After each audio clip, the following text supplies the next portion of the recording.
Voici un second film sur la vallée du Morin, sous forme de balade découverte. Cette région est appelée Brie-Laitière, mais on peut l'appeler également Brie des Moulins, car au fur et à mesure des époques, ils furent nombreux à jalonner le cours de cette petite rivière. Nous évoquerons donc les moulins et verrons quelques vestiges. Nous parlerons également des jolis villages et villes comme La Ferté-Gaucher ou Coulommiers. Donc je vous souhaite bonne découverte. Le Grand Morin fait 118 km. Il coule d'est en ouest vers la rivière Marne où il se jette. Notre itinéraire depuis La Ferté-Gaucher passera par Jouy-sur-Morin, Saint-Siméon, Boissy-le-Châtel pour terminer à Coulommiers. Du côté de La Ferté-Gaucher, notre rivière est particulièrement sinueuse.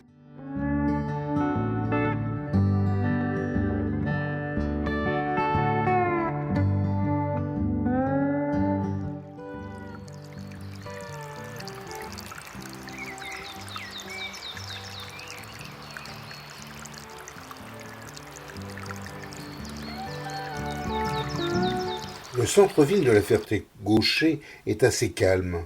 On y voit une jolie fontaine à proximité de l'église Saint-Romain.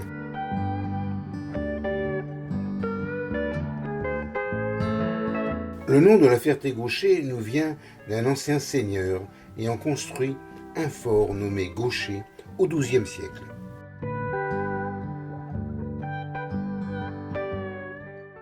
Du fait de l'irrégularité de la rivière, on voit en 2024 des vannages ayant pour rôle de ralentir le flux d'eau. Ces vannages ayant peu d'efficacité lors des crues doivent être progressivement supprimés.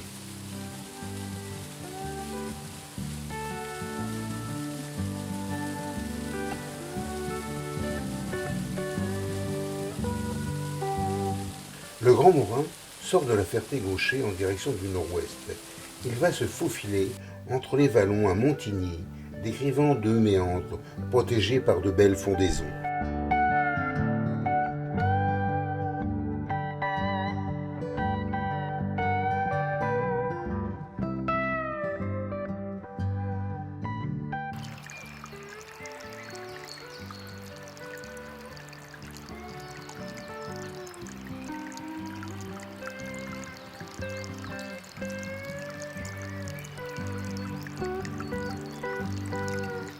À Jouy-sur-Morin, la rivière continue à serpenter. Nous passons près du moulin de la Chaire aux Gens, ancienne cartonnerie. Ces installations ont fermé leurs portes après de nombreuses années d'activité. Le Grand Morin leur fournissait l'eau nécessaire à la fabrication de la pâte à papier et également une force motrice. À l'origine, les moulins servaient à moudre du blé. Dès l'apparition de l'imprimerie, on a eu besoin de papier. Les moulins sur le Grand Morin donc ont été reconvertis dès 1580. Ils produisaient bien sûr du papier, mais également le papier-monnaie et les assignats à la Révolution. La vie de Jouy-sur-Morin a longtemps été rythmée par la présence des papeteries installées dans les moulins, qui au cours du temps furent améliorées puis mécanisées au XIXe siècle.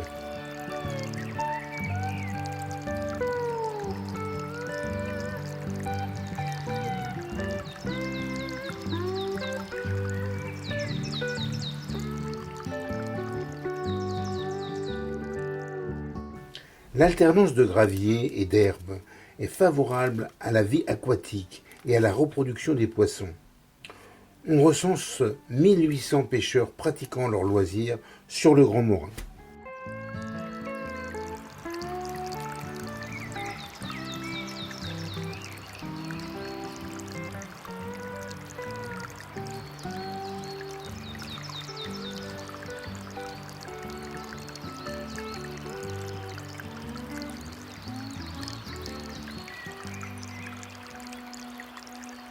Nous voyons ici la papeterie de Crèvecoeur qui a fermé en 2019. Elle sera probablement reconvertie en une autre activité prochainement. Les stations d'épuration traitent les eaux usées des villes et villages. Elles renvoient l'eau nettoyée dans le Grand Morin. Ces stations sont gérées par un syndicat des communautés de communes des Deux Morins. Nous poursuivons notre itinéraire champêtre de Saint-Rémy-la-Vanne vers Saint-Siméon. Si l'on regarde le relief, on voit que dès les hauteurs des plateaux à 150 mètres d'altitude, un maillage de plus de 600 rues récolte l'eau et la distribue dans les riches cultures et approvisionne le Morin.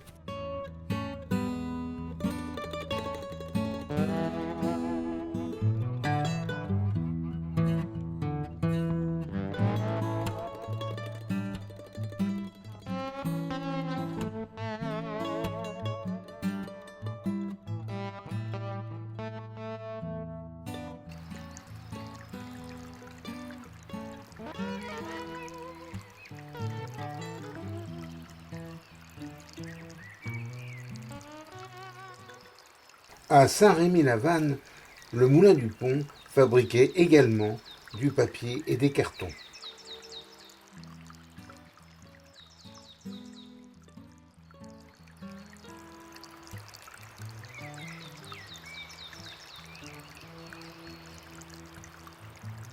Nous passons au lieu-dit La Fontaine qui présente également des vestiges de bâtiments industriels.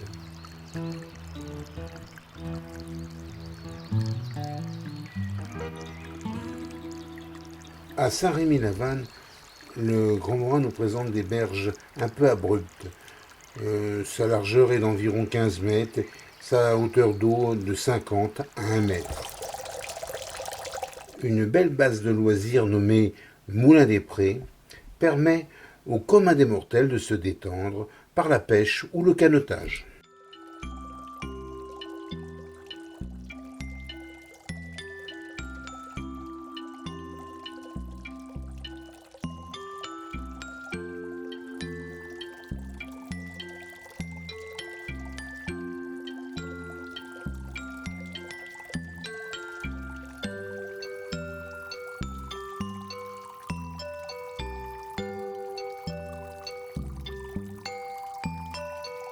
Nous voici à Saint-Siméon, qui de fait de la présence de l'eau un peu partout, a un habitat dispersé de 164 lieux-dits ou hameaux. L'église de Saint-Siméon est à voir, car elle est entièrement peinte à l'intérieur. Un petit lavoir briard a été restauré à Saint-Siméon.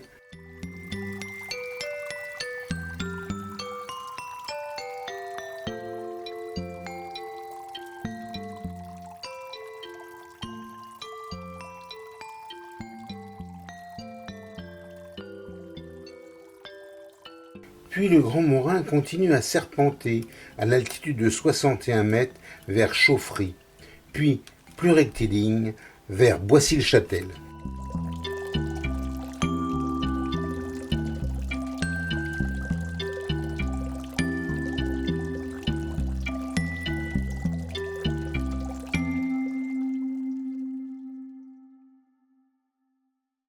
Nous arrivons à la Galeria Continua, qui est à l'emplacement de l'ancien moulin de Boissy-le-Châtel.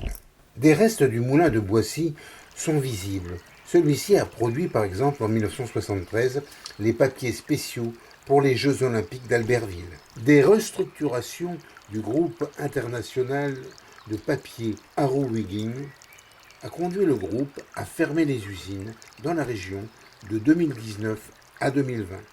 La reconversion a été faite en une galerie d'art moderne. Le terrain est bordé par notre cours d'eau, assez vivant à cet endroit. Puis c'est Boissy-le-Châtel, petite agglomération de 3300 habitants, dominant le Morin à 133 mètres d'altitude.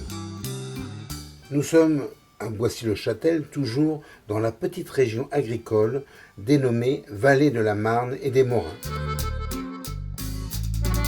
Les bords du cours d'eau ont été agrémentés autour d'un ancien lavoir.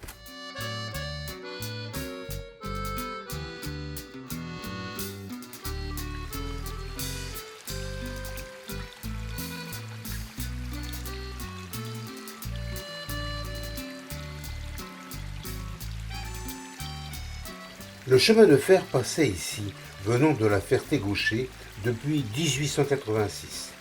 Il servait aux voyageurs et aux marchandises des papeteries.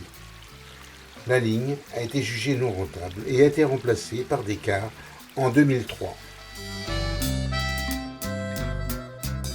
Dominant la vallée sur le plateau, entre les deux morins, la butte de Douai est un bel observatoire à ne pas manquer. Sur ce phare de la Brie, butte sableuse de 180 mètres d'altitude, a été installée une belle église classée, l'église Saint-Martin.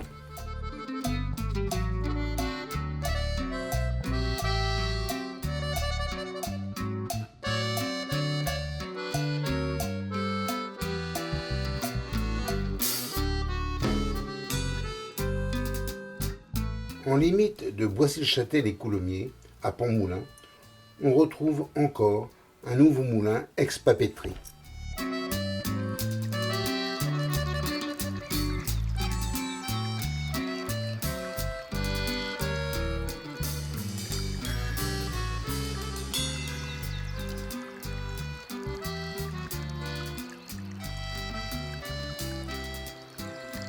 À cet endroit, il a été créé une fausse rivière qui entoure le sud de la ville, sorte d'exutoire au Grand Morin protégeant Coulommiers.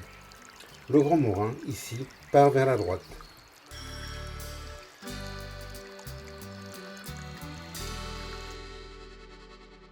Puis, il rentre dans le centre-ville, régulé par une vanne importante à proximité de l'église Saint-Denis-Sainte-Foy.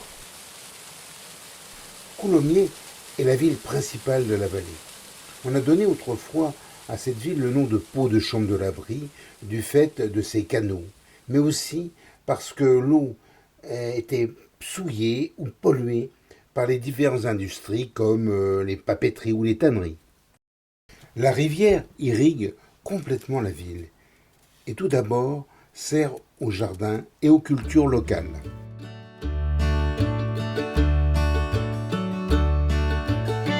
Dans l'île, formée par le Morin et la Fausse Rivière, un parc des sports et de loisirs a été aménagé.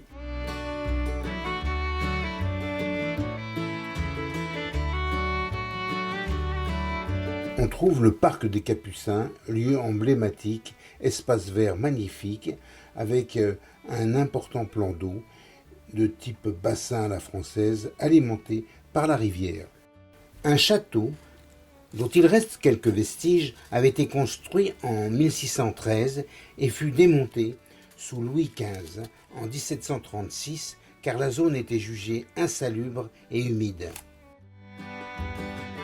La propriétaire était au XVIe siècle Catherine de Gonzague, épouse de Henri d'Orléans, duc de Longueville. Le parc des Capucins est une merveille botanique bien entretenue et planté d'arbres centenaires. Le nom de parc des Capucins nous vient d'une ancienne congrégation religieuse, dont il reste une chapelle et une grotte ornée. Le dernier occupant du site fut Abel Leblanc, propriétaire de moulins, dont la statue trône dans le parc. C'est maintenant la ville qui gère l'ensemble. Une curiosité, l'ancienne prison a été transformée en bibliothèque municipale. Après le parc des Capucins, le Grand Morin continue à serpenter dans divers canaux de la ville, lui donnant un cachet aquatique.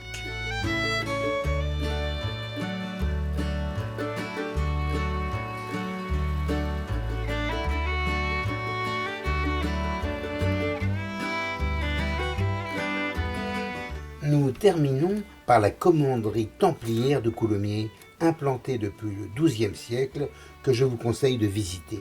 Elle est restée longtemps une ferme et a été réhabilitée en monument historique en 1994. C'est sur ces images que je vous donne rendez-vous prochainement pour un troisième film sur le Grand Morin. À bientôt!